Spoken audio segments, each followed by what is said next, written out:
지금도 살아계시는 하나님, 살아계실 뿐만 아니라 온 세상 만물을 주관하시는 하나님, 그 하나님께서는 지금도 하나님을 대신해서 이 세상 모든 만물을 하나님의 뜻대로 주관할 사람을 찾고 계시는 줄로 믿습니다.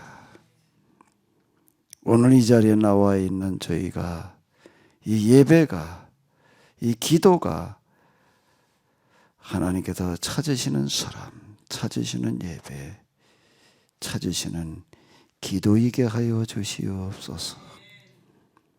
예배 시간을 통하여 또한 하나님 앞에 저희들이 드리는 이 헌금이 하나님께서 받으실 만한 찾으시는 헌금이게 하여 주시옵소서.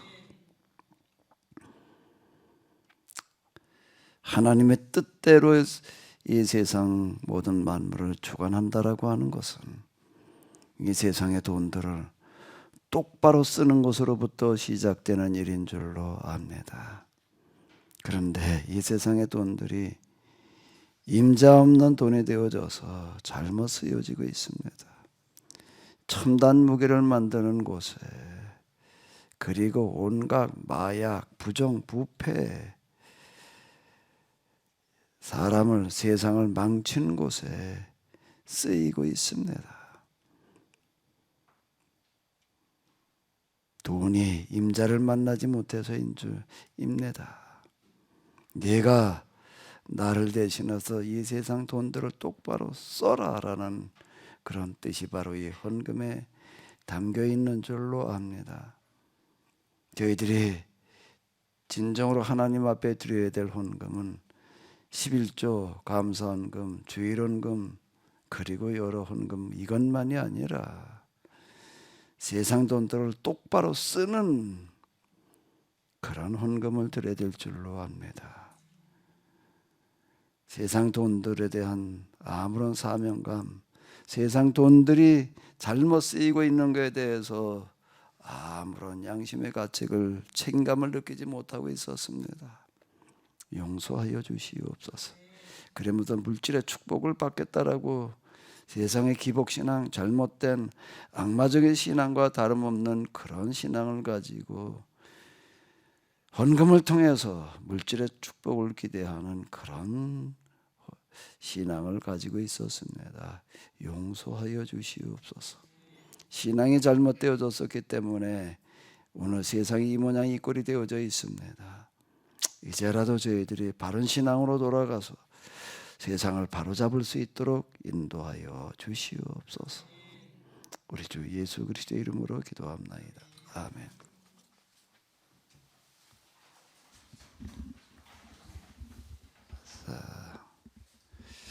먼저 하나님의 말씀 히브리서 11장 1절과 2절을 보시겠습니다. 믿음은 바라는 것들의 실상이요 보이지 않는 것들의 증거니 선진들이 이로써 증거를 얻었느니라. 아멘. 그 다음에 출애굽기 19장 1절로부터 6절이 되겠습니다. 이스라엘 자손이 애굽 땅을 떠난 지 3개월이 되던 날 그들이 시내 광야에 이르니라. 그들이 르비딤을 떠나 시내 광야에 이르러 그 광야에 장막을 치되 이스라엘이 거기 산 앞에 장막을 치니라. 모세가 하나님 앞에 올라가니 여호와께서 산에서 그를 불러 말씀하시되 너는 이같이 야곱의 집에 말하고 이스라엘 자손들에게 말하라. 내가 애굽 사람에게 어떻게 행하였음과 내가 어떻게 독수리 날개로 너희를 업어 내게로 인도하였음을 너희가 보았느니라. 너희가 내 말을 잘 듣고 내 언약을 지키면 너희는 모든 민족 중에서 내 소유가 되겠고 너희가 내게 대하여 제사장 나라가 되며 거룩한 백성이 되리라. 너는 이 말을 이스라엘 자손에게 전할지니라. 아멘. 이 19장의 이 말씀은 이스라엘 사람들이 이제 애굽에서 나와가지고 이제 하나님과 계약을 맺는 그런 말씀이 되겠습니다. 아마 인간이 할 수 있는 가장 큰 일, 큰 사건은 하나님과 계약을 맺는 걸 거예요. 하나님과 계약을 맺는다. 우리가 뭐 교회 다니다 보면 뭐 얘기를 너무 많이 듣는데 하나님과 계약을 맺는 게 뭘 하는 거지요? 오늘 기도를 아주 잘 해주신 우리 이명우 집사님, 계약을 맺는 게 뭘 하는 걸까요? 어디? 기도를 아주 그냥 너무 잘 해주셨는데 기도 앞으로 기도하시고 사회 보시는 분은 질문에 대해서 준비를 하셔요. 대비를 하셔요. 하나님과 계약을 맺는 게 뭘 하는 거예요? 이게 제가 금방 그랬어요. 이게 인간이 할 수 있는 가장 큰 일이고 큰 사건이다 이렇게 얘기를 했는데 하나님과 계약을 맺는다는 게 뭘 한다는 거죠? 성경 계약의 책인데 하나님과 동등된 입장에서 계약을 아니 관계를 맺는 것. 좀 계속 얘기하세요.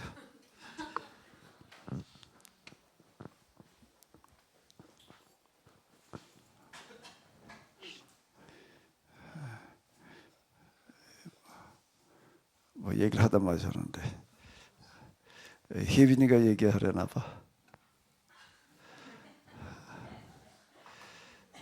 하나님과 계약을 맺는다는 게 뭘 하는 거죠? 오늘 우리 사회일 보신 이정호 장로님,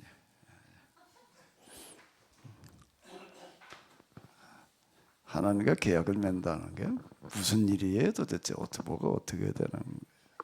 예, 하나님과 일단 그 마음의 일치, 네, 하나님의 뜻에 따라서 네, 하나님과 함께 동행하는 그런 마음의 일치의 삶과 그다음에 또 이 세상에서 하나님 나라를 구현하기 위한 하나님의 방법의 일치에 따라서 살기로 결심한 그런 삶이 아닌가 그렇게 생각합니다. 아주 잘 말씀을 해주셨는데요. 성경은 두 계약의 책입니다. 구약, 옛 계약이고 신약, 새로운 계약의 책인데 하나님과 계약을 맺는다라고 하는 것은 무슨 계약인가라고 하게 되면은 하나님은 보이지 않는 분이에요. 영으로 계시는 분이시고요. 그분은 우리와 이 존재하시는 양식도 그렇고 모든 게 다 차원이 다릅니다. 우리가 차원 그렇게 얘기를 하는데 우리는 평면과 이 부피, 입체 3차원 요 차원에서 사지만 하나님께서는 2차원, 3차원에서 사시는 분이 아니에요. 우리와 다른 차원에 계시는 분이시기 때문에 우리가 그분을 직접 볼 수가 없습니다. 그분의 일을 직접 우리가 경험한다는 것도 차원을 뛰어넘지 않으면 어려워요. 그 차원을 뛰어넘는 경험이 이제 영성에서 이제 신비 체험 이런 걸로 일어나고 이제 그러는데 그러니까 하나님께서 우리와 다른 차원에 계시기 때문에 네가 나를 대신 해라. 그게 계약이에요. 네가 내가 하려고 하는 일을 네가 대신 해라. 계약이. 그게 이거보다 더 큰 거는 없어요. 우리가 이제 한 집안에서도 이렇게 보게 되면은 부모가 이제 자식을 낳아가지고서 이렇게 쭉 키우다가 이제 어디쯤 되게 되면 부모가 자식에게 어떻게 하는 거죠? 하던 일을 어떻게 해야 되는 거예요? 넘겨줘야 되는 거예요. 부잣집 맏며느리, 좀 뭐 한 사람들은 부잣집 맏며느리 갑니다. 뭐 이렇게 이제 얘기를 합니다. 부잣집 맏며느리, 예전 맏며느리라고 하는 것은 예전에는 집안에서 유산을 나눠줄 때 자식에게 다 분배해서 나눠주지를 않았습니다. 그러면 그게 다 사라져버려. 시간 지나가다 보게 되면 그래도 이제 맏아들한테 다 넘겨주는 거예요. 맏아들한테 다 넘겨주고 그 맏아들은 재산을 다 유상속을 받아가지고 자기 혼자 사는 것을 말하는 것이 아니라 형제들을 다 먹여 살려야 될 책임이 있는 겁니다. 그게 장자권이라는 얘기가, 그 장자권은 재산을 상속받는 권리만을 말하는 게 아니라 자기 형제들을 다 먹여 살려야 될 책임을 말하는 겁니다. 그런데 이제 그 장자의 이제 아내로 들어간 사람을 이제 맏며느리, 그 맏며느리라는 거는 그걸 뭘 말하는 건가 하면은 물론 남자 여자와 해야 될 역할이 다르지요. 바깥일은 남자가 해야 되지만은 내조라는 얘기가 이제 뭐 구체적인 살림살이 기타 등등은 여자들이 해 나가는데, 부잣집 맏며느리라고 하는 것은 그냥 자기 집안만, 자기 식들만 챙기는 걸 말하는 걸 아니에요. 그 형제들 다 집안에다 먹여 살리는 거 챙기는 걸 가리켜서 맏며느리. 요즘은 맏며느리라고 그러죠. 그런 역할이 이제는 없는데요. 다 이제는 분가해가지고 살아가는 시대니까 그렇지만 옛날에는 그게 아니에요. 그래도 부잣집 맏며느리감, 그건 쉬운 게 아닙니다. 그 집에 시집 가서 맏며느리가 된다는 거, 부잣집에 시집 가서 맏며느리가 된다는 거는 물론 그게 권리라고도 얘기할 수 있겠지만 어마어마한 책임을, 또 그리고 어마어마한 능력을 요구하는 것을 얘기하는 겁니다. 어디쯤 가게 되면 그 시어머니가 들어가서 이제 그 집에 부잣집에 며느리로 들어가면 시어머니한테 어떻게 해야 되나요? 엄청난 시집살이를 해야 되죠. 그 시집살이가 잘못된 오해로도 우리가 쓰이지만 절대 그게 나쁜 뜻이 아니에요. 그 시집살이라는 얘기가 뭘 말하는 거예요? 훈련시키는 거를 말하는 겁니다. 훈련시켜가지고 이제 어찌쯤 되면 그 다음에 이제 어떻게 하는 거예요? 시어머니가 며느리한테 어떻게 해야 되나? 곡간열쇠를 내주는 거예요. 곡간열쇠를 내주는 겁니다. 그거는 이제 네가 맡아서 이 집안 살림살이를 해라. 그건 그 자기 집만을 말하는 게 아니라 그 모든 집안 형제들까지 다 포함하는 그런 일들 때 네가 해라. 그 훈련을 가리켜서 뭐라 그러는가 하면 시집살이 이제 이렇게 얘기를 하는 건데요. 하나님께서도 마찬가지예요. 마찬가지인데 그게 뭔가 하게 되면 이제 하나님께서는 직접 이 세상 모든 것들을 주관하실 수 없으신 게 아니라 하시지를 않습니다. 왜? 하나님의 방법과 맞지를 않아요. 이 세상에 살아가는 사람들 가운데서 누군가가 하나님을 대신해 가지고서 하나님의 뜻을 이 세상에 이제 실현을 해야 되는데, 그런 사람들을 이제 이렇게 불러다가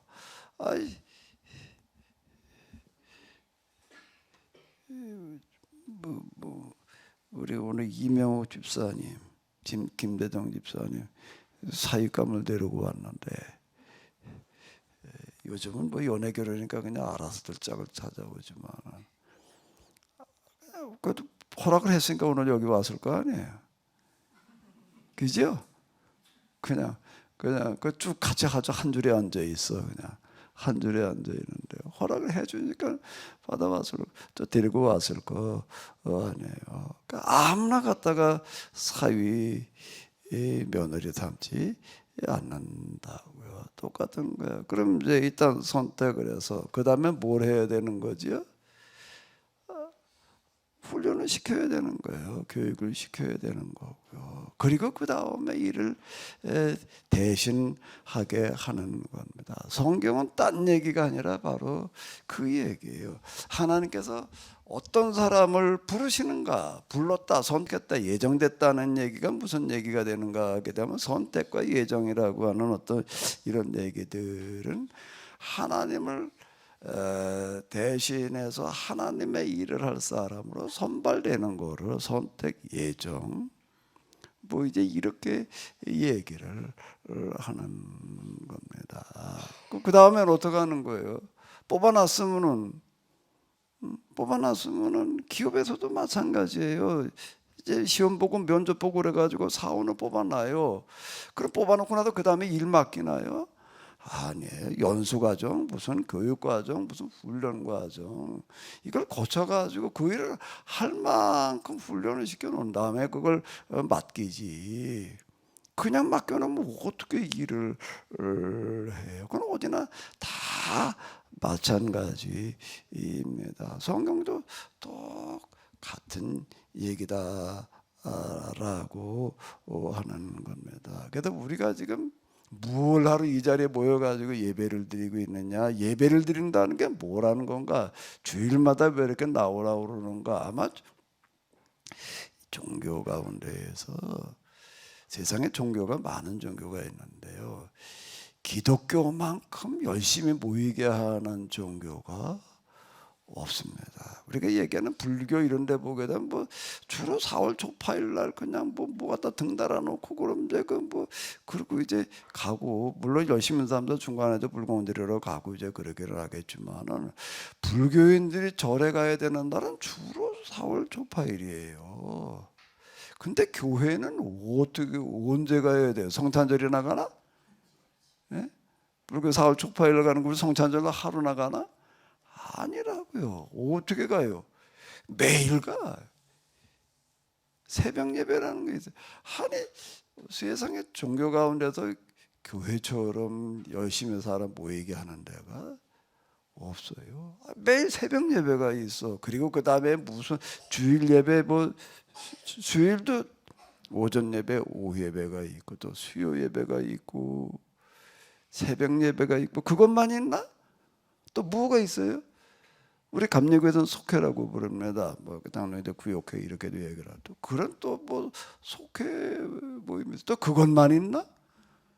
무슨 신방 뭐 해가지고서요 어마어마하게 많이 모입니다. 기독교만큼 이렇게 많이 모이게 하는 그런 종교는 없어요. 그 뭘 하러 그렇게 모여가지고 뭐 그러느냐? 사실 그 열심히 그냥 모이긴 모여도 이게 뭘 하는 건지 모를 수 있어요. 잘못하면요. 그냥 교회니까 그냥 그렇게 모이나 보다. 그냥 뭘 하러 모이느냐? 모여도 뭘 하는 거냐? 라고 할 때에 우리가 뭘 하는 거라고요? 이 세상을 만드신 그리고 지금 살아계시며 세상 모든 만물을 주관하신 하나님을 대신하는 일을 해야 된다는 겁니다. 그런데 저도 이 자리에 서 있지만은 우리가 해야 될 일이라는 거가 교회라는 게 이런 거 하는 거다 이렇게 생각한 지가 그렇게 오래되지를 않았어요. 교회가 뭘 하는 거냐, 교회를 뭘 다니는 거냐, 그러면 죽은 다음에 하나님 나라 가기 위해서 그냥 교회 다니는 거고 그 구원받은 사람 모여가지고 죽은 다음에 하나님 나라 가는 걸 믿는 사람들이 모여가지고 선교하기 위해서 또 죽은 다음에 하나님 나라 갈 사람들 만들어내기도 그 선교 전도 뭐 이렇게 얘기를 하잖아요. 영혼 구원하기 위해서 모이는 선교 공동체. 이렇게 생각을 한 거예요. 기독교 2000년 동안 그러고 여기까지 왔습니다. 우리만 그런 게 아니고요. 기독교 2000년 역사가 그러고 흘러왔어요.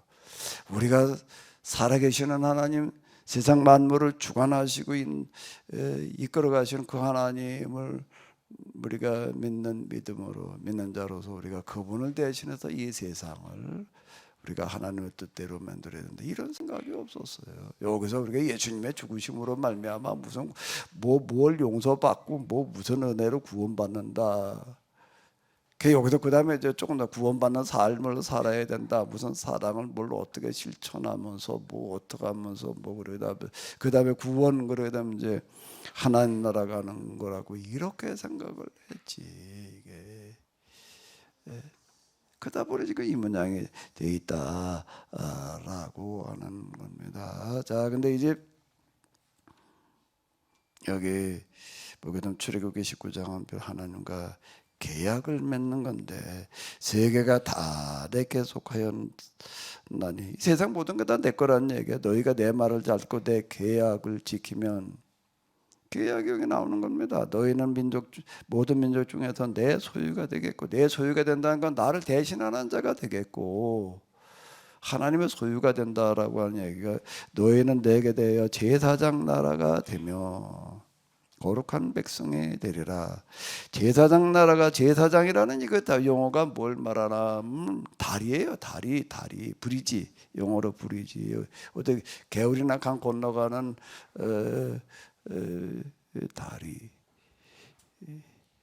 탈북한 사람 얘기하는 걸 들어보니까는 생전 비행기라는 걸 처음 타고 이제 중국을 거쳐가지고 태국 가가지고서 이제 한국을 들어오는데 생전 비행기라는 걸 처음 탔대.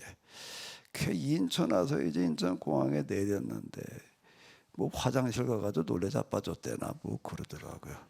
뭐 세상 그런 화장실을 처음 봐가지고 뭐 놀래 자빠졌다가 그 다음에 버스를 타고서 이제 뭐 어디로 데리고 가는데 바다에다 빠뜨려 죽이는 줄 알았대.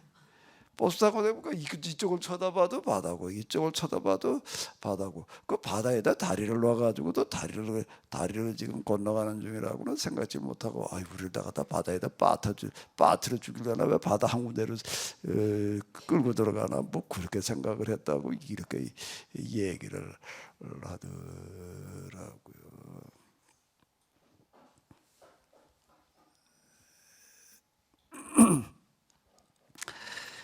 제사장이라는 건 다리를 말하는 겁니다. 다리예요, 다리. 무슨 다리인가 하게 되면은 우리 인천대교도 좀 길지요. 또 저 부산에 가면 무슨 다리가 있지? 뭐 영도 다리는 옛날 얘기고요. 그건 다리도 아니고 그거 거가대교인가 뭐 있지요. 아예 뭐 거제도 어떻게 가지고 뭐 해저로도 가고 뭐 해저도 가는 데가 있나 뭐 그런 다리가 있다고요.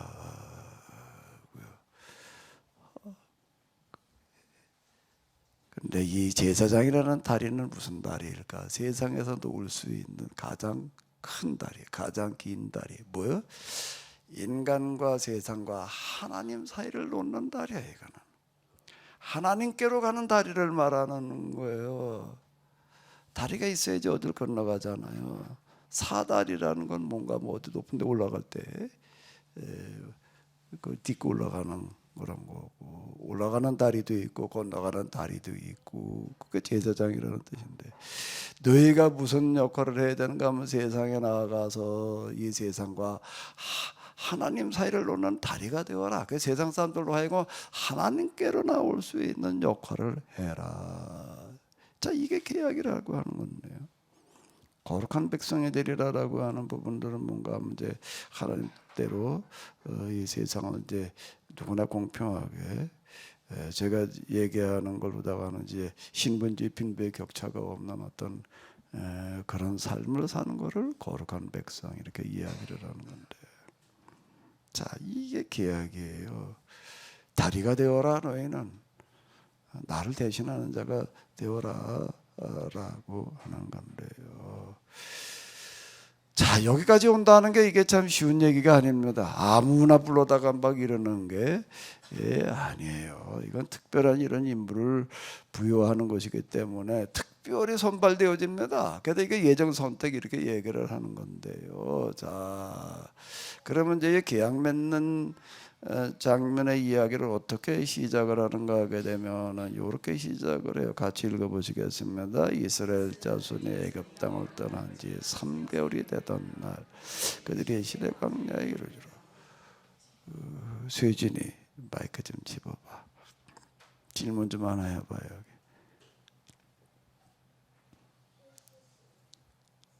성경만 읽고 끝나는 게 아니야.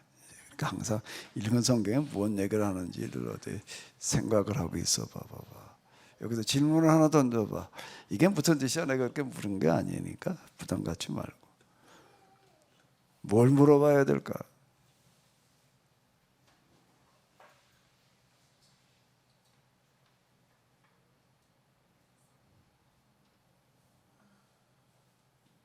엄마가 얘기를 해봐요. 뭐랄까 쫑쫑을 하지 말고 엄마가 얘기를 해봐. 어디 예진이 엄마가 얘기를 해봐. 왜 3개월인가? 왜 3개월이란 말은 뭘 말하는 걸까? 3개월을 왜 이렇게 3개월이란 말을 써놨을까?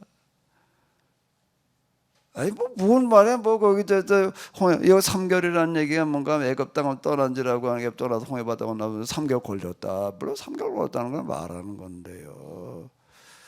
근데 이 3개월이라는 말을 쓰는 사람 입장에서는 이걸 이 출애굽을 써내가는 사람 입장에서는 3개월 되어 가지고서 시내 광야라는 건 이제 시내산 언저리를 얘기를 하는 건데 여기 도달했다. 3개월을 뭘 말하려고 하는 뜻으로 이걸 썼을까?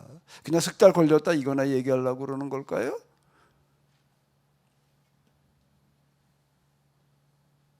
(3개월이) 되던 날, 자 이렇게 얘기를 하고 있습니다. 누가 또 얘기를 해봐요. 왜 3개월이냐 그랬으니까 질문한 사람이 또 생각을 얘기를 해봐야지. 뭐 진상의 집사님, 3개월은 뭘 말하려고 그러는 걸까? 이 구절에서요. 노예 백성에서 이제 하나님과 계약을 맺을 백성으로 약간 준비된 과정인 것 같습니다. 계약을 맺을 수 있도록 어떻게 됐다는 거예요. 저 회사 입사하는 걸로 놓고 본다면 요즘 뭐 어디 대기업 이런 데들은 뭐 지원자가 어마어마하게 많습니다. 다 입사하는 게 아니에요. 그 중에서 일단 뭐 시험도 봐야 되고 면접도 봐야 되고 그 다음에 또 뭐 무슨 과정도 거쳐가지고서 이제 비로소 정식 사원이 돼. 요즘은 정식 사원 되기 이전에 또 이제 인턴으로다가 있다가 이제 얼마 동안 일하는 거 봐가지고서 다 이르고 선발을 합니다. 그러면 여기서 3개월이 되던 날 시내 광야에 이르렀다라고 하는 것은 뭔가 계약의 장소를 말하는 겁니다. 계약의 장소에 이르렀다는 건 뭘 말하는 거죠? 이제 뭐라고 떠드냐? 어디 네가 대답을 해봐라. 뭐라고 그러는 거야? 네가 대신 설교하려고 그러는 거야? 어디 마이크 좀 갖다 줄까? 시내 광야에 이르렀다는 거는 3개월 만에 시내 광야에 이르렀다는 건 3개월 동안은 뭘 했다는, 뭐 3개월이 뭘 말하는 거예요? 온갖 과정을 거쳤다는 거예요. 온갖 과정을 거쳐서 통과했다는 겁니다. 그냥 불러다가 계약 맺지는 않으실 거 아니에요. 그건 당연히 무슨 과정을 거쳐가지고 사람을 뽑지, 일을 맡기지. 이제 계약이라고 하는 건 뭔가라고 하게 되면 이제 입사하는 걸로 얘기를 한다면 이제 정식 이제 사원으로다가 이제 등록하는 거를 얘기를 하는 건데요. 그 3개월 동안 무슨 과정이 있었다는 겁니다. 무슨 과정인가라고 해도 무슨 과정? 애굽 땅을 떠난지라고 이렇게 얘기를 하고 있어요. 그리고 3개월이 걸려서 3개월 동안 무슨 과정이 있었다는 겁니다. 그 애굽 땅이라는 것부터 한번 생각을 해보자고. 애굽 땅이라는 거는 뭘 말하는 거지요? 애굽 땅은 이게 자 다시요. 요게 지금 요 짧은 내용 속에 우리가 하나님 앞에 진짜 계약을 맺는 사람이 된다라고 하는 게, 즉 바꿔서 오늘 여기 와서 이 자리에 앉아 있는다라고 하는 게 어떤 과정을 거쳐야 되느냐, 어떤 사람들이 여기 와서 하나님께 예배 드릴 수가 있느냐, 어떻게 예배를 드려야지, 어떤 예배를 하나님께서 받으시냐라고 하는 게 여기 들어있는 거예요. 그냥 하나님 앞에 나와서 이제 교회에 앉아서 예배 드리는 거지 이게 아니라는 겁니다. 조건이 충족되어야 되는 거지요. 그냥 지원했다고 다 뽑아주는 거 아니에요. 요즘 우리나라 젊은 애들 가운데 실업자가 뭐 대박. 다 대기업에 들어가고 싶어 합니다. 근데 대기업이 다 받아주나? 그뭐 어디 여기저기 일자리가 없어서 지금 실업자가 되는 게 아니 일자리 많아요. 지금 기업에서 일자리 사람이 없어가지고 또 이게 지금 뭐 지금 아주 그냥 볼머리들을 알아요. 그래가지고 지금 주위 있는데도 거기 공장들 많습니다. 공장들 많은데 한국인 젊은이들은 없어요. 다 외국인이야. 뭐 네팔, 뭐 무슨 중앙아시아 뭐 이런 데서 그 중앙아시아들 요즘 그렇게 카자흐스탄, 무슨 키르기스탄 이런 데서 이렇게 많이 오더라고요. 그 사람들은 우리나라에 와도 적응을 아주 잘한대. 몽골도 그렇게 엄청나게 많이 와요. 몽골은 뭐 10명 중에 1명이 한국으로 왔다 갔대나 뭐 그렇게 얘기할 정도로 많이 왔다 가는 게 그 사람들은 우리하고 언어 순서가 같아가지고요, 어순이 같아가지고 단어만 알면 그냥 말이 된대. 우리 영어를 공부할 때 힘든 게 우리하고는 이게 어순이 달라. 영어는 주어를 말하고 동사를 말하고 그 다음에 뭘 보나 목적어를 말해야 되니까 우리하고 이렇게 거꾸로예요 이게요. 그러니까 이게 이기는 뭐 우리가 오형식이라고 하는 게 이제 말 순서를 얘기를 하는 건데 이래가지고 말을 하려니 이게 굉장히 어려워요. 근데 이 중앙아시아 이쪽 우리하고 어순이 같다는 건 옛날에 한문학군이었다는 얘기가 되는 거예요. 고조선 시대로 올라가게 되면 다 이제 그 고조선 울타리 속에 있었기 때문에 이제 단어만 다른데 단어만 몇 개 배우면 그냥 말이 저절로 된다 뭐 이렇게 얘기를 하더라고요. 그 사람들이 와가지고 지금 다 일합니다.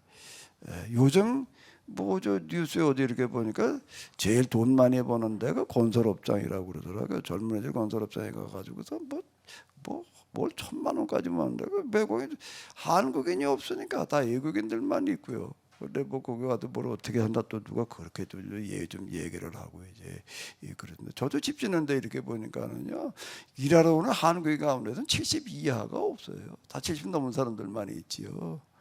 예? 그 사람들 죽고 나면은 이제 흡혈도 쌀 사람도 없고 매집 먹이는 사람이 없어가지고서 혼자 먹이고 있어요. 둘이 하다가 한 사람 나이 먹어가지고 못한다고 막 할 사람이 없다고. 아주 이정선 권사님 지목을 해가지고서 이거 같이 하자고 그냥 엄청 소배를 하더만 왜 안 했나 몰라. 돈 많이 번다고 이거 매집 먹이라고 그냥 그러고 있다는. 자, 3개월 동안 도대체 무슨 일이 있었느냐라고 할 때 애굽이라고 하는 거가 일단 애굽 땅을 떠나야 되는 건데 애굽 땅을 떠난다는 건 애굽은 뭘 말하는 거지요? 400년 종살이야 이게. 400년 종살이. 북한에서 넘어온 여자 뭐 어쩌고 저쩌고 뭐 화장실에 와가지고 뭐 노래 자빠졌다 뭐 저저 얘기하는 사람도 이렇게 보니까 뭐라고 난 뼛속까지 군인이다 그러는 여자가 있더라고. 왜 거기 하도 이북에서 군대 생활을 오래 해가지고 뼛속까지 난 군인이다. 애굽 땅이라고 하는 거는 뭘 말하는 거야? 뼛속까지 여기는 노예 이 사람들. 400년 종살이. 400년 종살이. 그 400년 종살이 한다라고 하게 되면 일단 그럼 입사 조건이 되는가, 지원 조건이 되는가. 종살이라고 하는 한 사람들은 많죠. 옛날에 대부분은 다 그러고 살았는데. 근데 종살이 한 사람 가운데서도 어떤 사람이어야 되는가라고 하게 되면은 체념하고 사는 사람도 아니고, 야, 내가 같은데 이놈은 노예에서 벗어나 가지고도 좀 어떻게 성공 좀 해봐야 되겠다, 잘 살아봐야겠다 그런 사람도 아니에요. 일단 입사 원서를 내려면은요 조건이 1차 조건이 맞아야 되는데, 난 그냥 뭐 종놈이게 종놈으로 살아야지 그 사람도 아니고, 어떡하니 내가 성공해가지고 벗어나야 되겠다는 사람도 아니야. 하나님께서 찾으시는 사람은. 첫 번째 조건이 뭐지? 애굽 땅이라고 하는 게, 애굽 땅을 떠난다는 게 뭘 말하는 거예요? 어떤 사람이 떠나는 거예요? 야, 이건 뭐 400년 종놈으로 살아보니까 참 이거 인간은 제일 비참하게 하는 게 이게 정말 이 노예살이다 말이야. 그래도 어떻게 해야 된다고? 어떻게 하든지 내가 이 노예살에 벗어나 봐야 되겠다 그러면 아니에요. 그 사람은 하나님과 제일 먼 사람입니다. 어떤 사람이죠? 노예가 없는 세상을 좀 만들어 봐야 되겠다. 자, 하나님 앞에 나아갈 때 첫 번째 조건은 뭔가라고 하게 되면 뇌살이를 겪으면서 세상에 이런 뇌살이라는 거 세상을 살아가면서 이런저런 많은 숱한 그냥 인간을 비참하게 하는 그런 일들을 겪으면서 이걸 내가 그냥 극복하고 어떻게 해봐야 되겠다. 대부분 다 그러고 살아갑니다. 그러면 아닌 거예요. 뭐라고요? 질병에 시달리면서 가난에 시달리면서 또는 온갖 인권유리를 당하면서 어떡하는 사람이야. 참 이런 걸 내가 겪어보니까 이거 정말 너무 사람 비참하게 하는 거다 말이야. 이 질병의 문제를, 이 먹고 사는 문제를 말이야, 인권의 문제 어떻게 좀 해결해 봐야 되겠다라고 하는 사람. 그게 애굽 땅을 떠난 지예요. 이게 애굽 땅을 떠난다는 얘기가 애굽 땅을 떠난다라고 하는 얘기가 이 얘기가 되는 거야. 그러니까 내가 지금 이게 이 계약법으로 이렇게 본다라고 하게 되면 내가 지금 어떻게 하다 보니까 그냥 질병에 시달리고 있어. 어떻게 하다 보니까 내가 가난한 집안에 흙수저로 태어나가지고서 그냥 이러고 내가 그러고 있어. 이런 것들을 어떻게 봐야 되느냐라고 할 때에 그게 뭔가 하면 소명과 연결되어 있다는 거예요. 사명이에요. 이게요. 그건 저부터 이게 그냥 이 신앙이 없이 본다라고 하게 되면 불행한 거예요. 어떻게 병에 걸려가지고 말이야 흙수저로 태어나가지고서 말이야 뭐 그러는 거예요. 어떻게 하다가 정말 이런 놈의 나라에 태어나가지고서 정말 뭐 어디 저 난민 뭐 이런 사람들 보게 되면은요 그 사람이 잘못해서 그런 거 아니야. 어째 그런 데 태어나가지고서 그냥 그러고 살아가고 있는 거야. 나는 어떻게 하다가 이런 데 태어나가지고 말이야 이런 부모를 만나가지고 말이야 뭐 어떻게 해가지고서 그 운명이네 팔자니 무슨 뭐 이런 식으로 해. 이게 운명도 아니고 팔자도 아니에요. 내가 지금 겪고 있는 어려움이라고 하는 것은 성경의 말씀으로 본다라고 하게 되면 내게 주어진 사명의 역할이에요. 왜? 질병에 시달리는 사람만큼 질병의 고통을 잘 아는 사람이 없는 거예요. 그 사람은 뭔가 하면 질병을 해결해 줄 수 있는 사람이 되는 거예요. 질병을 해결하려고 하는 사람은요, 이 질병이라는 게 이게 얼마나 고통스러운가 말이야. 그러니까 이거 안 되겠다, 이거 좀 해결해 봐야 되겠다. 불수능 시대라고 그러더라고. 나는 불수능이라는 게 불수능이 뭐야? 수능을 안 본다는 얘기인가? 이 수능 얼마 전에 끝났잖아요. 그게 불수능 시대에 뭘 모르는 뭐 단어가 하도 많이 생겨나가지고서 찾아봤더니 수능의 난이도가 너무 높아가지고서 비꼬는 말이래. 그래서 불수능 시대라고 그러는데 그 불수능 시대 유일한 만점자가 이번에 하나 나왔다고 그러더라고요. 근데 그 불수능 시대에 만점을 받았다 그러니까 너무 근데 한 번도 1등 해본 적이 없대. 근데 처음 1등 해봤대. 그때는 그렇다 여자 학생가 뭐 재수를 해가지고서 뭐 1등을 했다. 의대를 가겠다는 거야. 의대를 가는데 왜 가려고 그러냐고 할머니가 치매를 하려는데 어떤 다나 그래가지고서 나 그 한 번 좀 이런 거 좀 고쳐봐야 되겠다 말이야. 이러고 간다. 그래서 그래도 이거 갈만하다. 의대 가면 돈 잘 번다 이래가지고 간다라고 하게 되면 그거는 병 고칠 수 있는 사람이 아닌 거예요. 병잘 대상은 돈 버는 사람이 되고 많은 거지. 진짜 병 고칠 수 있는 사람은 이거 이 질병이라는 게 이렇게 이게 사람 비참하게 하는 거로구나 말이야. 이거 좀 어떻게 해결해 봐야지. 가난에 시달리다가 보니까 이건 뭔 도대체가 가난에 시달린다는 것도 사람 힘들게 하는 겁니다. 이건 뭐 내가 어떻게 벗어나 봐야지. 그건 세상에 많아요 그런 사람은요. 근데 그런 사람 말고 이건 뭐 가난에 시달리는 게 가만히 보니까 이게 구조적인 문제가 많은 거예요. 사회 구조가 법이 뭐 어떻게 해가지고 이래가지고 그렇게 되는 경우가 많은데 이걸 좀 뜯어 고쳐봐야 되겠다 이러는 사람이어야 된다는 겁니다. 모든 부분이 다 그러는 거예요. 그러면 이거는 뭔가 하면 내게 주어지는 사명이에요. 사명이라는 얘기는 특혜예요. 특혜의 조건이 구비되어 있다. 이스라엘 사람들이 애굽에 내려가서 400년 종살이하는 거는 뭔가 하면 400년 동안 그들이 무슨 일을 해야 되는지를 확인하는 그런 시간이었다라고 하는 겁니다. 결코 무슨 저주받은 시간도 아니고 뭐가 잘못돼가지고 그런 것도 아니고 뭐 하나님 앞에 뭘 잘못해가지고 벌받는 시간도 아닌 거예요. 오늘 우리도 똑같은 얘기가 되는 겁니다. 정말 이 세상에도 질병으로 가난으로 또는 인권유로로 시달리는 사람들이 하나님 앞에 나오면 소망이 된다는 얘기가 이런 얘기가 되는 거예요. 근데 저주인 줄 알았어요. 무슨 팔자가 운명이 무슨 뭐가 어떻게 잘못된 건 줄 알아. 삼재에 들어서 그런 삼재라는 거 있죠. 뭐 그런 게 들어서 그런 줄 알았더니 재수가 없어서 그런 줄 알았더니 말이야. 그게 아니라는 거예요. 하나님께서 내게 맡기시는 사명이라는 거예요. 딴 누구도 아니고 하나님께서 내게 맡겨. 어마어마한 얘기가 되는 거죠. 이거보다 더 큰 소망의 이야기는 없습니다. 질병에 시달리는 사람한테 온갖 어려움에 시달리는 사람한테 뭘로다가 소망을 줄 거예요? 뭘로 위로를 해줄 거예요? 이거보다 더 큰 위로는 있을 수가 없는 거예요. 정말 하나님을, 교회를, 성경을 제대로 만난다면 이게 정상입니다. 애굽 땅을 떠난지라고 하는 거는 지금 이걸 말하는 거예요. 어떤 사람들만 지금 애굽 땅을 떠나가지고 모세를 따라 나왔는가라고 하게 되면 우리가 종살이를 해보니까 이게 참 너무 비참하다 말이야. 근데 이게 벗어날 방법이 없어요. 이놈은 해결할 방법이 없어요. 이 질병에서, 가난에서, 온갖 어려운 상황에서 소명을, 이게 정말 내가 해결해야 될 노릇이로구나라고 하는 사람은 어디에 도달할 수밖에 없는가라고 한다면 하나님께 도달할 수밖에 없어요. 왜? 인간의 방법은 해결할 길이 없는 거예요.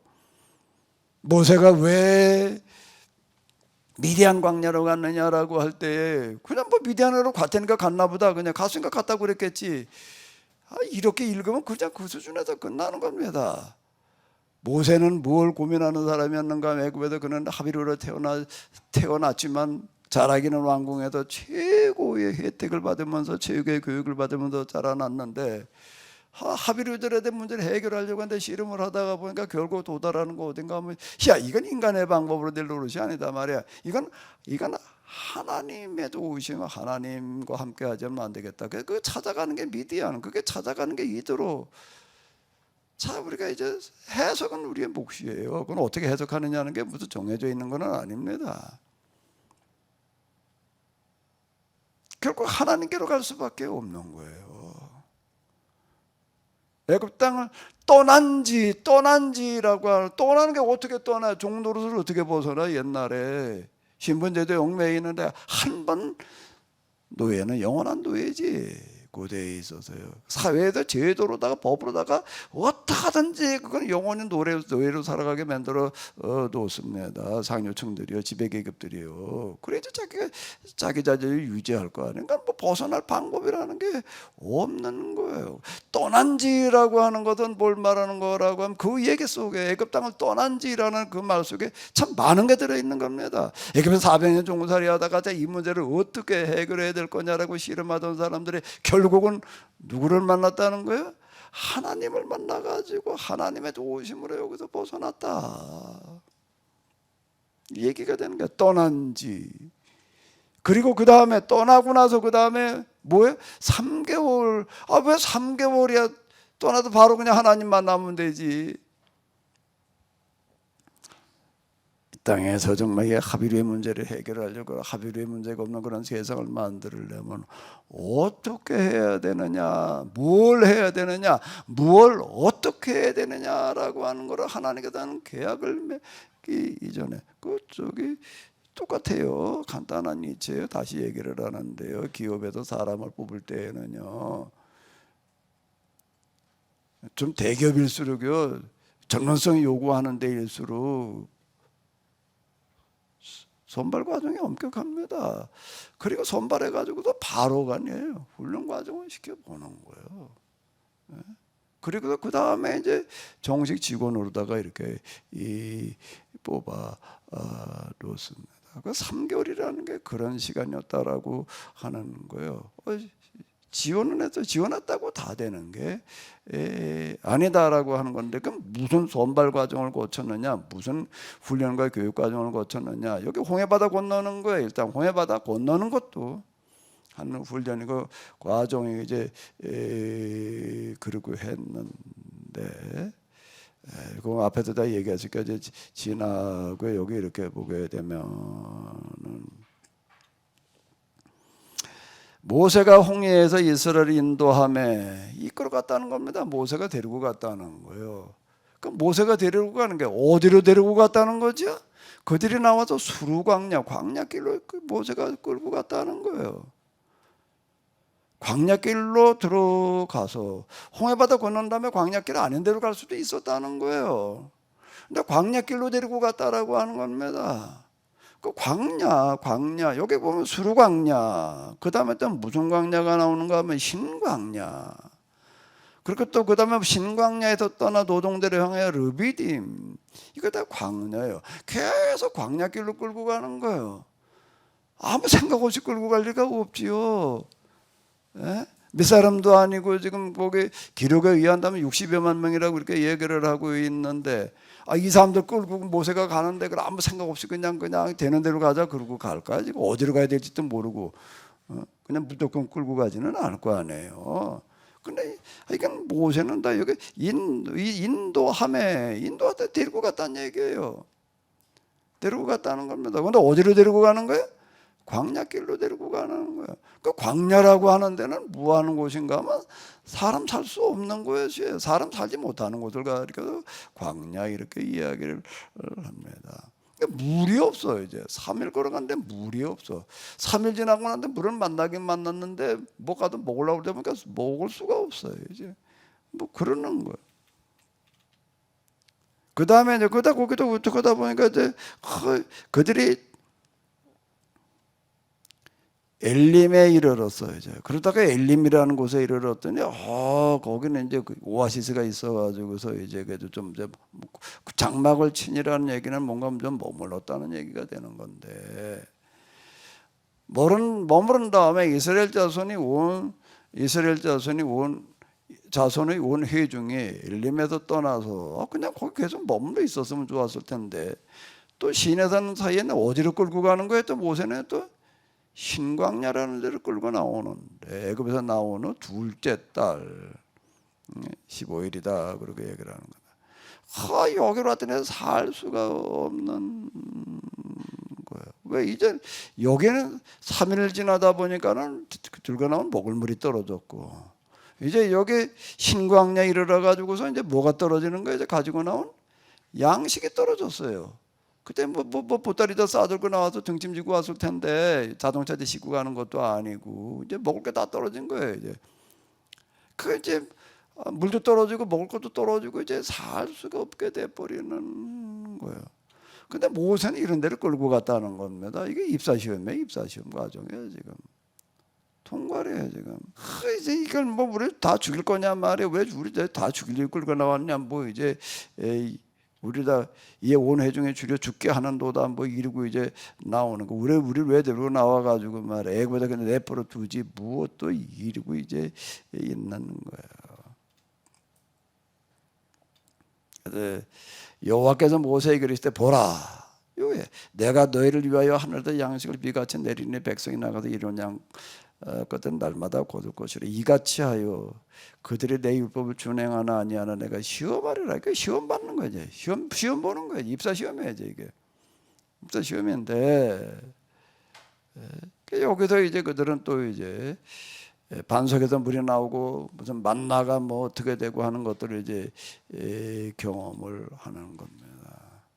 그럼 모세는 왜 홍해바다로 끌고 가고 광야로 끌고 갔는가? 아무 생각 없이 끌고 가는 게 아니라는 거예요. 이 땅에서 합의가 없는 그런 세상, 이 땅에 하나님 나라가 임하게 하는 그런 세상을 만들려면 뭐부터 거쳐가야 되는가 하면 광야부터 거쳐가야 된다는 겁니다. 광야를 거쳐야 돼. 광야는 그냥 고생이나 하는 데를 말하는 게 아니에요. 우리 그냥 광야 그러면 고생만 시켰다, 그냥 고생했다라고 하니 그런 걸로만 해석을 했는데, 지금 그 얘기가 아니에요. 그 광야에서 어떻게 하는 거예요? 어떻게 하는 거예요? 물이 나오게 하는 거예요. 만나가 내리게 하는 거예요. 그러니까 물과 만나를, 반석에서 나오는 물과 하늘에서 내려오는 만나를 경험합니다. 이건 어떻게 이해를 해야 되느냐? 그건 제가 출애굽기 가지고, 창세기 가지고 이야기를 했지요. 창세기 3장에 보게 되면 아담이 선악과를 따먹은 다음에 주어지는 형벌이 뭐라고요? 이제 땅의 저주를 받아. 네가 선악과를 먹어도 땅의 저주를 받아서 이제 너에게 이제 엉겅퀴를 이제 자연과 적대관계가 되는 어떤 그런 걸 얘기를 하는 건데요. 계약을 어김으로 말미암아 자연과의 관계가 어그러져 버린 거예요. 저주를 받아도 엉겅퀴를 낸다는 겁니다. 그런데 이제 계약법으로 돌아가게 되면 어떻게 돼야 된다는 거죠? 그게 회복돼야 된다는 거예요. 그게 반석에서 물이 나온다는 얘기고 하늘에서 만나가 내린다는 이야기라고요. 여기서 고기를 메추라기를 통해서 고기를 먹는다는 얘기가, 이 얘기가 이렇게 되는 건데,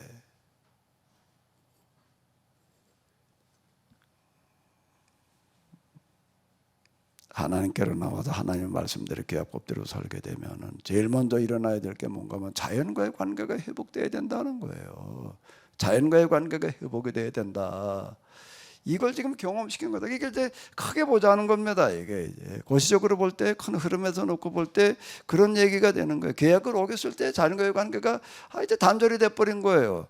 땅이 저주받아 엉겅퀴를 내는 거예요. 그러니까 이제 먹고 살기 위해서 이제 이게 쭈쭈리 땀을 흘려야 된다 말이에요. 이제. 그 이전에는 내가 내게 씨 맺는 무슨 채소와 열매 맺는 그런 과일들을 주는 내게 먹거리가 되리라 이렇게 얘기를 했는데, 그전엔 자연 먹거리, 자연과의 관계가 이래요. 자연이 먹거리를 그냥 제공을 해줬는데 이제 그게 단절이 돼버려 가지고 이제 죽도록 이제 땀을 흘려야지나 겨우 먹고 살 수 있는 그런 세상이 되어졌다라고 하는 건데요. 자연과의 관계가 회복시키는 일이다 말이야. 계약법대로 살아간다는 건, 그러니까 만물에게 복음을 전하라는 이야기가 이 얘기가 되는 거더라고요. 만물에 하나님의 아들들이 나타나기를 고대한다. 그건 만물이에요. 만물이라는 얘기가. 그 이 자연 만물이 사람과의 관계가 회복되기를 기다리고 있다. 자, 성경은 그 얘기라고요. 이게요. 그 전체를 본다는 이야기가 이제 우리가 이렇게 얘기가 되는 거고요. 이 과정을 거쳐야, 그게 광야길이라고 하는 겁니다. 광야길.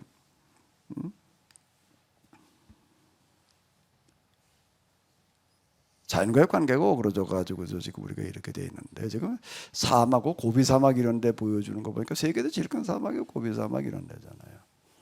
거기 이렇게 보니까 거기도 제일 많이 나오는 게 뭔가 공룡의 그 화석이더라고요. 그 공룡 뼈, 알 이런 것들이 그 사막에서 많이 나와요. 그 얘기는 뭘 얘기하는 거죠? 옛날에는 어땠다는 게 거기가 사막이 아니었다는 얘기예요. 저 중동 지역 가면 거기다 사막이잖아요. 근데 거기도 거기 중동에 저 원유가 제일 많이 납니다. 그 원유가 난다는 게 뭘 말하는 거예요? 원유가 난다는 게 뭘 말하는 거죠? 옛날에 거기 동식물들이 많았다는 얘기가 되는 거예요. 이게요. 얼마나 많았으면 그래 크게, 아니 짐승이라 사체가 묻혀가지고서 그게 기름이 됐다, 이해가 안 돼요. 아니 짐승이 얼마나 많이 죽어가지고 땅속에 묻혀서 그래 그게 뭐 유전이 돼 그래?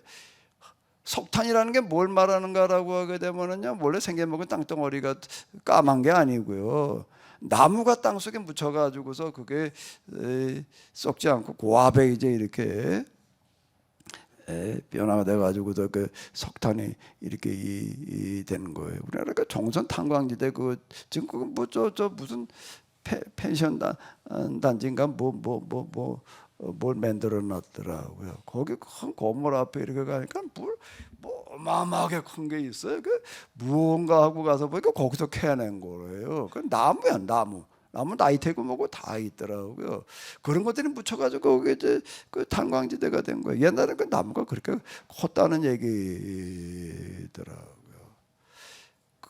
그 옛날에 온 지구가 지금의 지금 모습과는 전혀 다른 모습이었다라고 하는 거. 그러니까 사람이 몇백 살까지 살았다 이제 이렇게 얘기를 하는 거예요. 근데 자연과의 관계가 이제 이게 깨지다 보니까 지금 이 모양이 됐는데 기껏해야 이제 120이라는 얘기가 이제 그런 얘기가 이렇게 이 되는 거고요. 오늘 아침에 교회를 오려고 차를 이렇게 몰고 딱 나왔더니 여태까지 내가 교회에 오면서 오늘만큼 안개가 낀 날이 없어요. 그래도 교회가 아주 아는 게 다 죽겠잖아요. 아니 오늘만큼 안개가 자욱한 날이 없더라. 근데 오늘이 며칠이에요? 12월 10일? 12월 10일이 뭐 어떤 거예요? 안개 안 낄 때예요. 한겨울에 무슨 안개가 껴요? 눈이 오면 눈이 왔지. 안개라고 하는 거가 겨울에는 건조해가지고요. 건조해가지고 안개가 안 끼는 거라고요. 아니 그런데 뭐 도대체가 그 요즘 며칠 동안 어떻게 됐죠? 날씨가 낮 온도가 얼마나 올라갔어요? 뭐 요즘 우리나라 18도 가까이 되더라고. 20도가 넘어가는 거예요. 이게 겨울 날씨가 아니에요, 이게요.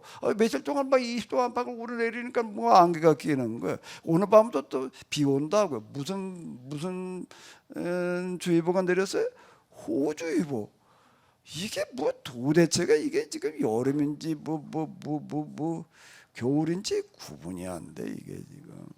그게 무슨 며칠 동안 무슨 겨울 온도 12월 온도 치고서 뭐 제일 높아도 뭐 기록경신 이런다고요.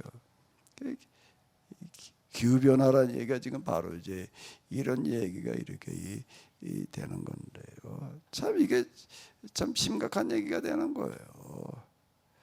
자, 우리가 하나님과 계약을 맺는다라고 하는 건 뭔가라고 하게 되면 제일 먼저 여기서 보게 되면 모세가 사람들을 데리고 어디로 갔다는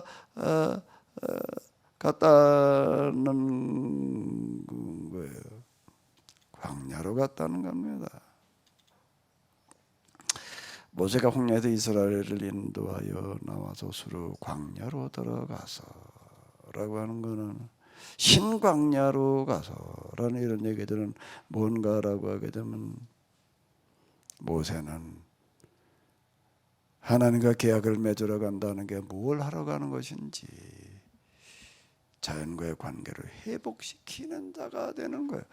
이게 이게 사막에 샘이 넘쳐 흐르리란 말이에요. 이 얘기가 그 얘기예요. 이사야서에 그런 얘기들이 도처에 나오는 얘기가 뭔가 하면은 정말 우리가 하나님께 똑바로 돌아가게 되면 사막에도 다시 샘이 넘쳐 흐른다는 겁니다. 계약이 회복된다는 거예요. 계약이 회복된다라고 하는 건 자연과의 관계가 회복되어지는 것을 얘기하는 거고요. 자연과의 회복이라는 게 뭘 말하는 게 마실 물이 없는 거예요. 먹을 양식이 없는 거예요. 그러니까 이 얘기는 자연과의 회복이라는 걸 통해 관계 회복을 통해 가지고도 결국 먹는 문제가 해결이 되어지는 거다라는 그런 얘기가 이렇게 되는 겁니다. 먹는 문제 해결이라고 하는 거가 있는 거 가지고 나눠 먹어 가지고 해결된다. 그건 당연한 건데도 안 되는 거예요. 왜요? 우리가 오병이어 이야기라고 하는 게 뭐예요? 사람이 5천여 명이나 모였는데 거기 먹을 건 뭐밖에 없는 거예요? 보리떡 5개, 물고기 2마리, 오병이어. 먹을 건 그게 다예요. 사람은 5천 명이나 되는데 그래 보리떡 5개, 물고기 2마리를 가지고서 뭘 어떻게 이거를 먹어 그래? 어떻게 먹어? 뭐 나눠 먹으면 되지. 이렇게 보리떡 5개 갖다가 5천 개로 나누면 어떻게 되나? 한 개 가지고 몇 명이 나눠 먹어야 되는 거예요? 1,000명. 보리떡 하나가 얼마나 큰가? 에? 뭐 산덩어리만 한가? 주먹만 할 거야 아마. 아니 이 말고 5천 개로 쪼개 먹자? 그렇게 먹으라고 그랬나요? 거기다 반찬 물고기 갖다가 또 뭐 나눠 먹어라 말이야. 2마리 가지고 5천 개로 나눠 가지고 먹어라. 하나 가지고 2,500명씩 나눠 먹어라. 그렇게 하라고 그러셨나요? 아니라는 얘기예요. 그 돈 구하다가 사 먹어야 되나? 뭐 어디 가도 어떻게 해결할 방법이 없는 거예요. 내게로 가져와라. 예수님께서 말씀하신 건 뭐라고 얘기를 하는 건 너희가 먹을 걸 주어라 말이에요. 아니 우리가 어떻게 먹을 걸 줍니까 말이에요. 계산이 빠른 사람 또 돈 계산하고 앉아서 이 사람도 저 먹이려면 뭐 200데나리온이 있어야 되는데 또 이러고 계산을 하고 앉아 200데나리온이 있다고 한들 갑자기 어디 가서 5,000명 먹을 양식을 저 밥을 어느 식당에다가 저 주문해서 배달을 시킵니까 말이에요. 여기 광야인데 마을도 아니고 어디 가서 5,000명 걸 만들어 가지고 가 갑자기 그 방법이 없지요. 근데 뭐라고 말씀하시면 너희가 먹을 걸 주어라. 우리가 뭘 가지고 줍니까? 그 있는 게 뭐냐? 보리따뜻하게 물고기 2마리입니다. 가지고 와라. 그 예수님께 해결해 주시는 게 해결해 주신 다음에 어떡하니까 그 다음에 너희가 주어라는 그런 말씀대로예요. 너희가 나눠 주어라. 기도하신 다음에 나눠줘라. 나눠줬더니 5,000명이 먹고도 12광주리에 남았다 말이에요.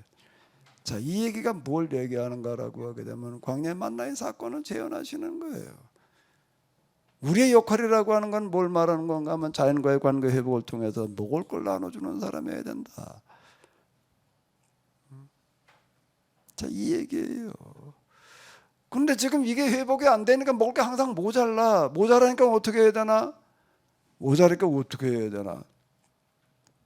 제가 벌을 좀 키워봤는데요. 벌을 키워보게 되면은요, 벌 키울 때 제일 골치 아픈 게 도봉이라고 하는 건데요. 도봉이라고 하는 건 뭔가 뭐 서로 와가지고서 그냥 먹을 거 뺏어가는 거예요.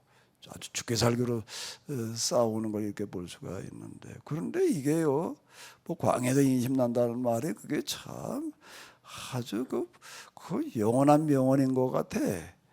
5월 한 중순쯤 되면 여기 이제 중부지역 기준으로 5월 중순쯤 되면은 벌들이 아주 1년 중에 제일 행복할 때. 왜 행복할까? 그때는 아카시아가 펴가지고서 그냥 아주 아카시아 향이라는 게 뭐예요? 꿀냄새예요. 꿀냄새가 진동을 해. 그러니까 벌들이 그냥 나가면 어디 나가면 꿀이 있어. 아카시아는 꿀이 아카시아가 다 꿀이 나는 게 아니라 우리나라 아카시아만 그렇습니다. 아카시아라는 나무 여러 종인데요. 아카시아 나무 이만한 거 한 반알음쯤 되는 거 가지 많이 제대로 뻗은 거는요, 꿀 많이 날 땐 그거 한 나무에서 몇 마리 난데 한 2마리 난대요. 그거 옛날에 저 아카시아 꽃 따먹은 분 계신가? 주인석 사모님 아카시아 꽃 따 드셔보셨어요? 서울 아가씨가 그런 거 드셨을 리가 있나? 서울 아가씨 태어나 서울에서 자라셨으니 아카시아 꽃을 안 드셔봤지. 우리는 아카시아 꽃만 피웠다 하면 눈이 뒤집혀가지고서 애들이요, 아카시아 꽃 따 먹으러 가느라고요, 그 고무신 신고 갔다 그러면 아카시아 그냥 가시 밟아가지고 찔린가 아프지도 않아. 왜? 꽃이 얼마나 단죠. 정말 달아요. 그거 뭐 아카시아 꽃이 다 먹을 걸로 보였지 그러고 아카시아 꽃만 폈다는 벌들이 그냥 여기다 꿀냄새가 진동을 하니까 그냥 뭐 그때 벌을 들여다볼 때는요, 아카시아 꿀이 이렇게 저 꽃이 펴가지고 꿀이 한참 들어올 때 보면 벌들이 정신없이 그냥 이러랍니다. 벌통 옆에 가게 되면은요, 웅웅 하는 소리가 들려요. 벌들이 벌통 안에서 일하는 소리예요. 일한다는 게 뭐 나가서 꽃 가져오는 거면 일하는 게 아니라 벌들이 그냥 정신없이 일하느라고 일하는 소리가 웅웅 그 웅웅거리는 소리가 어디서 나느냐? 꿀을 가지고 와요. 가지고 저장만 하고 끝나는 게 아닙니다. 서로 있는 먹으려 이제 이거를 갖다가 숙성을 시켜야 돼요. 숙성시켜 갖다 덜러서 집안에다 넣어놨다고 숙성이 되는 게 아니라 서로 주둥아리 대고 서로 이제 빨아먹어요. 빨아먹어가지고 또 넣어놨다가 또 빨아서 옮기고요. 이게 뱃속에서 이걸 갖다가 이제 벌이 이걸 이제 발효시키는 거예요. 이제 수성시킨다는. 그러고서 이제 그 다음엔 또 어떻게 하나 또 거기다 또 부채질을 해. 부채질을 뭘로 해야 되나? 날개로다가 벌통 안에서 이 먹을 날개질을 해가지고 그냥 말리를 내니까 뭐 계속 쏟아져 이렇게 말리려고 바빠. 그냥 그 날개질 소리가 웅웅웅 보통 바깥에까지 진짜 들릴 정도로다가 그렇게 일을 해. 그때는요, 보통을 들쳐가지고 좀 막 맨져도 쏠 생각도 안 해. 쏠 틈이 없어. 운전 정신이 바쁜데 쏠 일이 있나 진짜 안 쏴요. 그때는 막 맨져도요. 그때는 뭐 연기 갖다 견질 것도 없고 뒤집어 쓸 것도 없어. 그냥 막 맨져도 괜찮아요. 그러니까 보집어 꺼내가지고도 여기다 이렇게 막 놔도요, 거들떠도 안 봐. 뭐 저기 가면 얼마든지 있으니까 그냥 그러고 가는데, 이제 6월 하순쯤 지나가지고 7월쯤 접어들면 이제 장마철이 오고 이제 삼복더위가 오고 그러면 이제 그때는 꿀 날 데가 없어요. 꿀 나는 게 아무것도 없어 놓으면 이제 신경질이 아주 이제 예민해져 가지고 보통 옆에 갖다 하면 쏴 그냥. 거기다 조금 더 가도 이제 9월쯤 되게 되면 이제 월동 준비라는 걸 해야 되는데, 월동 준비라는 게 뭔가 하면 겨울 먹을 양식을 모아다 놔야 되는데, 계산을 해보니까 아무리 계산을 해봐도 겨울날 양식이 안 돼. 볼들이요 계산이 엄청 빠릅니다. 날짜 계산도 정확하게 잘하고요. 우리나라에 있던 볼들을 갖다가 아리나인테나 저 이민 간 사람들 가운데 전에 그 양봉 이민 간 사람이 있었는데 그 사람들 얘기를 들어보니까는요, 여기서는 월동 준비를 해가지고 9월달 되면 볼들이 갖다가 그냥 겨울 먹이 양식하느라고 그러는데 거기 가면 그런 게 없대요. 아니 그게 어떻게 하는지, 겨울이 없다는 걸 알고요. 겨울이는 점들이라고 어떻게 아는지 몰라. 그거 좀 살게 돼 있는데, 이건 겨울이 온다는 걸 알아요. 그리고 양식을 갖다 놔야 되는데, 이제 조금 날 쳐줘 가지고서 이제 꿀 가져올 수 있는 데가 아무데도 없는데, 아무리 계산해도 모자라. 그러면 어떻게 해야 되나? 비상이 걸리는 거예요. 비상이 걸려 가지고 이게 겨울에 다 굶어 죽게 생겼다. 그럼 어떻게 해야 되지? 어떻게 해야 돼? 특공대로 조직을 하는 겁니다. 특공대를 조직을 해가지고서, 특공대는 뭔가 그저 힘세고 그저 일 좀 그때 잘할 그런 놈들이 이제 어떻게 하는가라고 하게 되면, 특공대는 어떻게 조직을 할까? 너 해 그럴까요? 제일 뽑기 하나, 그건 자원이에요. 내가 갖겠고, 그건 그렇게 돼가지고서 그 다음에 뭘 하나 하면 여기저기 돌아다니면서 또 흡질하러 가는 거예요. 이제 거기도 이제 그렇게 되니까 또 이제 거기도 비상이 걸려가지고서 이제 우리 것도 지금 모자란데 말이야. 또 어떤 도둑놈이 올 텐데 말이야. 또 아주 경비들을 엄청나게 씁니다. 그 빼곡하게 볼지 문 앞에 모여가지고서요, 아주 검문을 얼마나 철저하게 하는지 몰라요, 이게요. 그런데 그걸 뚫고 들어가는 거예요. 죽게 살고 뚫고 들어가가지고서 훔쳐오는 거예요. 그 서로 훔쳐가는 바람에 아주 골치 아파요, 이게요. 도봉 한번 나면은요, 그거 끊긴다는 건 어렵습니다. 볼통대로다가 좀 몇 킬로 바깥에 갔다 한 열흘 갔다 놨다가 오지 않는 한요, 그건 다 죽어야 끝이 나지요. 한번 도둑질하러 나서기 시작하면은요, 볼만 그런 게 아니에요. 볼 얘기가 아니라 사람 얘기예요. 이놈에게 먹을 게 항상 모자라. 이놈에게 항상 모자르니 이놈을 어떻게 해야 돼? 농사 져가지고서는요, 아무래도 먹을 게 나올 방법이 없습니다. 왜 모세가 계약을 맺어가면서 이 자연과의 관계 회복부터 시도하는가 하면은요, 농사만 져가지고서는 인간의 먹거리 문제를 해결한다는 거는 어려워요. 그 당시 농사법 가지고서는요. 요즘은 기계화가 되어지고 화학비료라는 건 농약이 나와가지고 어느 정도 가능할 수 있을지 모르지만, 어느 정도라고 하더라도 그것도 쉬운 얘기가 아니에요. 요즘 또 뭐 가물었다 그러면 뭐 지하수 폴로 가지고 이러고 하니까 좀 나은데요. 옛날에는 농사법 가지고서는 먹고 살 방법이 없습니다. 모자랄 수밖에 없어요. 풍년이 들어야지나 겨우 그냥 먹을 게 되는데, 그 풍년이라는 게 해마다 되나? 이게 몇 년에 한 번이죠. 그러니 이게 뭐 옛날 수명은 고무줄 수명이에요. 인구가 그냥 늘었다 줄었다. 뭐 때문에? 양식 때문인 거예요. 흉년이 들게 되면 굶어 죽는 사람이 허다해가지고 인구가 확 줄었다가 또 풍년이 되면 좀 늘었다가 이러는데, 그러니까 맨 쌈박질이야. 그냥 쌈박질 해가지고 서로 뺏어다 먹는 거예요. 자, 그럼 모세는 지금 하나님 앞에 계약을 맺으러 가는데 3개월 동안 무엇을 경험시키는가 하면 자연과의 관계 회복, 그 다음에 지금 먹을 게 모자라가지고 쌈박질 나는 그런 이야기들, 그 우리가 앞에도 이렇게 봤잖아요. 그래서 어떻게 해야 된다고요? 르비딤에 이르렀다는 그런, 르비딤은 뭐 하는 곳이에요? 아말렉이 이제 여기 지금 이제 약탈하러 오는 거예요. 약탈하러 오는. 그러니까 앞에도 우리가 다 했잖아요. 뭐. 성경에 이렇게 보게 되면 하나님께서 이걸 다 사람들 외워라, 외우게 해라, 그러는 구절이 거의 없어요. 구절이 거의 없습니다. 외워라. 외웠죠? 다요? 외워봐요. 시작. 뭘 외워야 될지도 모르는 얼굴이야.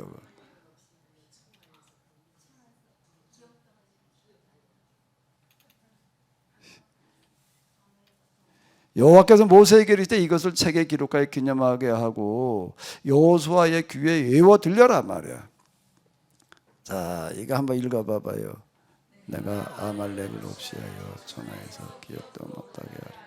이건 아말렉 족속을 얘기를 하는 게 아니라 아말렉 부족을 얘기하는 게 아니라 여기다 아말렉은 뭐의 상징이라고요? 전쟁, 약탈을 아예 없애하겠다. 그 다음에 마지막 구절은 또 하나 있어요. 한번 외워봐요. 시작. 여호와께서 아말렉과 더불어 대대로 싸우시리라. 이렇게 뭔가 하게 되면 맹세를 하셨대. 맹세하시기를. 자, 이게 계약 전조. 너희가 해야 될 일은 뭔가라고 하게 되면 애굽에서 나와가지고 그 다음에 뭐라는 거예요? 자연과의 화해. 그 다음에 뭘 없이 하는 거예요? 전쟁을 없이 하는 거예요. 이거를 다 경험하고 난 다음에 비로소 어디로 가는가라고 하게 되면 10장 이제 18장은 뭔가라고 하게 되면 이제 이들의 조언에 따라서 이스라엘을 체계화 조직화시키는 어떤 그런 얘기가 나오는 거고 19장으로 가게 되면 비로소 이제 이게 하나님 앞에 계약 맺으러 나가는 얘기가 되는 거예요. 애굽 땅을 떠난 지 3개월이 되던 날 그들이 시내 광야에 이르니라 비로소 하나님 면전으로 나가니라. 계약의 장소에 도달하니라. 그냥 애굽에 나가도 직방으로 가가지고서 계약 맺은 게 아니에요. 이 과정을 거치고 여기서 뭐 이제 옥신각신했지 저 낙제될 뻔했지 뭐 추돌. 그래서 그들을 갖다가 이제 이렇게 산 앞에 이스라엘 그 산 앞에 그 산을 이제 하나님의 산이라고 불렀단 말이야. 이렇게 얘기를 하잖아요. 여기에 이르러 가지고서 비로소 이제 계약을 맺는 건데요. 오늘 우리가 이 자리에 앉아 있다라고 하는 게 뭔가 하면 비로소 산 앞에 이르니라. 시내 광야에 이르니라. 산 앞에 장막을 치니라. 이 자리에 오신 여러분들 모두는 하나님께서 치르시는 시험하여 하나님께서 치르시는 시험에다 합격하시기 바랍니다. 하나님께서 뽑으시는 입사 과정에다 통과하시기 바랍니다. 별로 통과할 생각이 없으신가 봐. 나는 그냥 실업자로서 실업자가 좋지 뭐 그럴 거예요? 제사장 나라가 되어라. 제사장 나라가 된다. 거룩한 백성이 되라는 얘기가 뭔가 하면 세상에 나아가서 하나님께 나아가는 다리 역할을 해라. 뭔가 하면 자연과 화해를 시키라는 거예요. 자연과 화해시킨다. 먹는 문제가 해결되는 걸 말하는 거고 그 다음에 뭘 종식시키는 거라고요? 전쟁을 종식시키래. 전쟁은 인간이 당할 수 있는 가장 비참한 게 전쟁이에요. 전쟁은 사람이 그를 포기하는 거예요. 짐승이 되는 거죠. 이게 서로 사람이 사람을 죽이러 달라더니 이놈의 제정신이에요. 이게요. 죽이고 뺏고 뭐 약탈하고 뭐 성폭행하고 뭐 아주 다반사예요. 그냥 난 눈들이 뒤집혀가지고서 그건 뭐 우리가 요즘 러시아 우크라이나 전쟁 얘기해서 하마스와 이스라엘 전쟁 얘기해서 우리가 다 듣고 있잖아요. 인간 포기의 이야기들을 우리가 듣고 있는 건데요. 이런 것들을 없애라. 그래서 거룩한 나라가 되게 해라. 오늘 우리는 이 일 때문에 여기 모인 거예요. 예배라는 게 뭘 하는 건가? 하나님과의 계약을 확인하는 자리입니다. 그리고 보고하는 자리예요. 우리는 지금 이러이러하게 이 계약법을 실천하고 있습니다. 이걸 매일 모여야 되는 거예요. 매주일 오전 오후 예배만 가지고서는 안 돼. 수요일 날 또 모여야 돼. 그것만 가지고도 또 안 돼. 매일 새벽마다 모여야 돼. 그것만 가지고도 또 안 돼. 뭐라 그러는가 하면 매일매일 말씀을 읽고 묵상해라 말이야. 이런 얘기들이 뭘 말하는 건가라고 하게 되면 우리의 사명이 그만큼 중차대하다는 이야기가 되겠습니다. 네가 나를 대신해서 이 땅에 하나님 나라가 임하게 해라. 그게 뭐라고요? 계약이에요. 계약은 간단해요. 계약이 뭐라고요? 네가 나를 대신해서 이 땅에 뭐가 임하게 하라? 하나님 나라가 임하게 하라는 얘기가 조금 어렵죠. 하나님 나라 임하는 게 뭐예요? 김기현 집사님 그냥 눈을 똑바로 부릅뜨고 나 쳐다봐가지고서 그냥 하나님 나라 임하게 하는 게 뭐예요? 이거 아주 너무 어려워. 더 쉽게. 그것도 어려워. 와닿지를 하나님 자녀가 된다는 게 뭐 어떻게 되는 거예요 도대체가. 네가 나를 대신해서 이 세상의 돈들을 똑바로 써라. 내가 너에게 이 세상 돈들을 다 맡기기를 원한다. 이러면 좀 쉬운가? 어려워요 그래도? 돈 보고 싶으면 하나님 똑바로 믿어봐요. 11절 똑바로 해봐라 말이야. 그럼 내가 너희가 쌓을 곳이 없도록 보여주겠다 이 얘기예요. 이 얘기를 하고 11절 똑바로 한다는 얘기는 뭔가 돈을 똑바로 쓰는 것을 말하는 겁니다. 하나님께서 원하시는 것은 뭔가 하면은 우리가 하나님 뜻대로 뭐 어쩌고 저쩌고 뭐 복잡하고 그렇게 얘기할 거 없어요. 하나님을 대신해서 뭘 해야 된다고요? 이 세상의 돈들을 맡아가지고 똑바로 쓰는 사람이 되는 것을 말하는 겁니다. 결국은 뭔가 하나님 잘 믿는다는 거 계약에서 산다. 하나님께 우리에게 돈 맡기시겠다는 얘기, 돈 주시겠다는 얘기. 그래도 싫어요? 근데 우리는 그런 줄 몰라. 근데 자꾸 물질의 축복을 받겠다고 달라드니까 이게 지금 뭐가 거꾸로 된 거예요. 그건 기복신앙이에요. 그거를 기복신앙이라고. 하나님한테 물질의 축복을 받겠다고 자 이리고 달라드니 건강의 축복을 받겠다고 달라드니 이놈에게 잘못된 거예요. 나는 세상에 나가도 병든 사람 고쳐야 될 사람인데 내가 건강의 축복을 받아야 될 사람이. 제가 자연요법 이런 거 하면서 그 목사님들 오게 되면 그래. 목사님들 이렇게 병 들어가지고 온 사람들이야. 뭐 어디가 안 좋다. 뭐 간이 아니면 혈압이 뭐 당뇨가 뭐 어쩌다 그래요. 그럼 내가 그런 걸 다 대놓고 그래. 목사 자격이 없다 말이야. 목사 관두어라. 오늘 신학교 교수가 와가지고 교수들만 그때 몇 명 온 적이 있었어요. 근데 다 병자야, 다 병자. 그럼 뭐 다 고혈압, 당뇨 다 골골거리고 있어. 교수 관두어라 말이야. 그렇게 얘기를 했어요. 왜?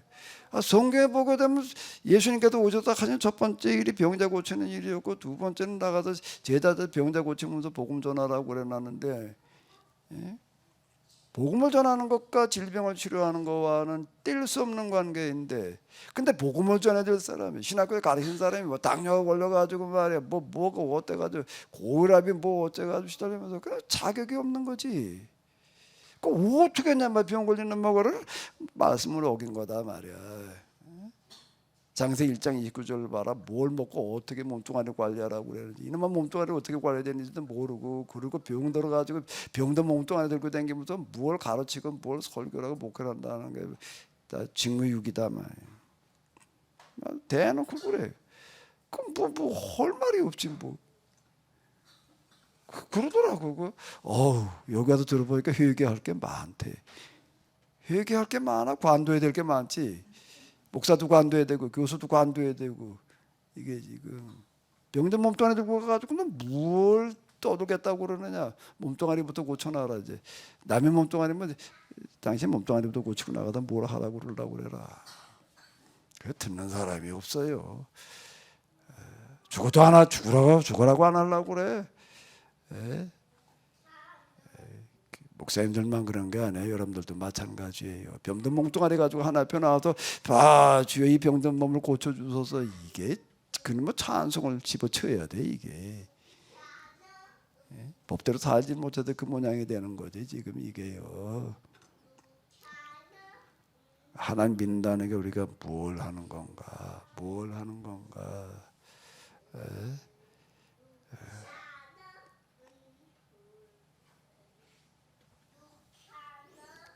뭐라고 떠드는 거야? 막 설교 시원찮으니까 내가 대신하겠다는 거야? 예?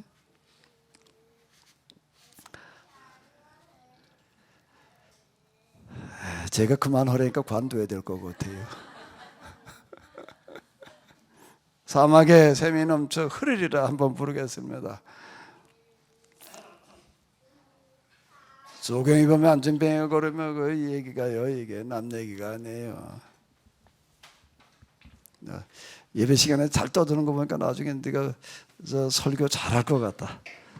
시작을 해라.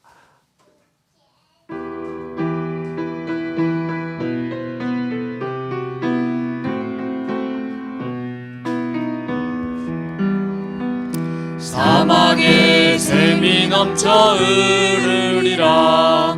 사막에 꽃이 피어 향내 내리라.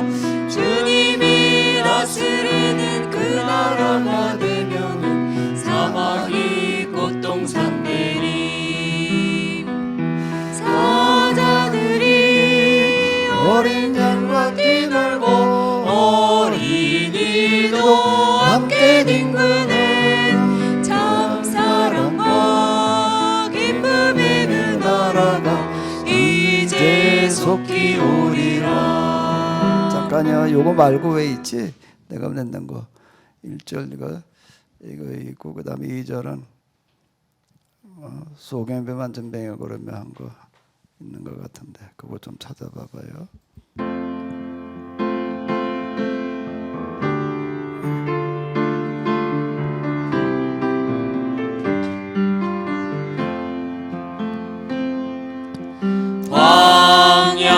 광야에서 샘이 솟고 사막에서 물 넘치리. 이리 늑대 사라지고 사슴들이 뛰놀리라. 슬픈 탄식 사라지고 기쁜 노래 넘쳐나리라.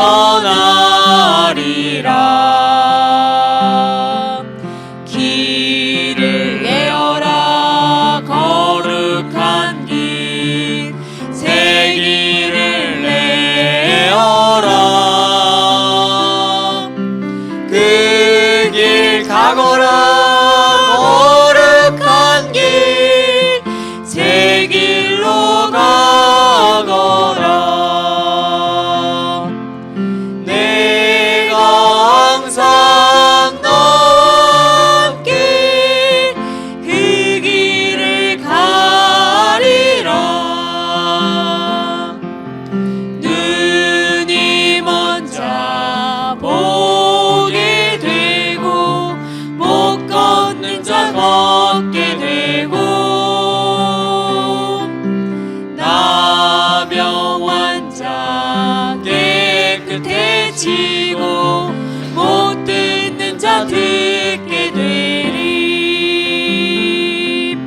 죽은 자가 살아나며 가난한 자 복음 듣게 되리. 길을 내어라 거룩한 길, 새 길을 내어라. 그 길 가거라 거룩한 길, 새 길로 가거라. 내가 항상 너와 함께 그 길을 가리라. 길을 내어라 거룩한 길을 내어라 거룩한 길, 새 길을 내어라. 그 길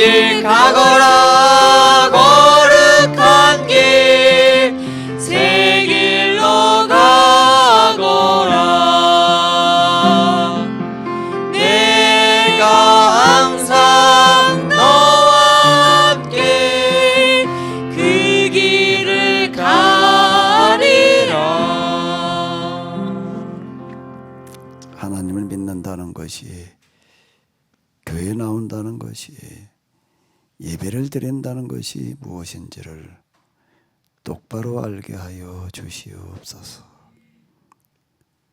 제사장 나라가 되어라, 거룩한 백성이 되어라 라는 그 말씀이 오늘 우리에게 무엇을 말하는지를 똑바로 알게 하여 주시옵소서. 자연과의 관계가 회복되어지고 전쟁을 없이 하는, 돈을 똑바로 쓰는 그런 일들이 저희들 가운데 있게 하여 주시옵소서. 이제는 우리 주 예수 그리스도의 은혜와 하나님 아버지의 놀라우신 사랑과 성령님의 도우심이 저희들 가운데 자연과의 관계 회복, 전쟁을 없이 하는 은혜로 함께하여 주시옵시기를 간절히 축원하옵나이다. 아멘.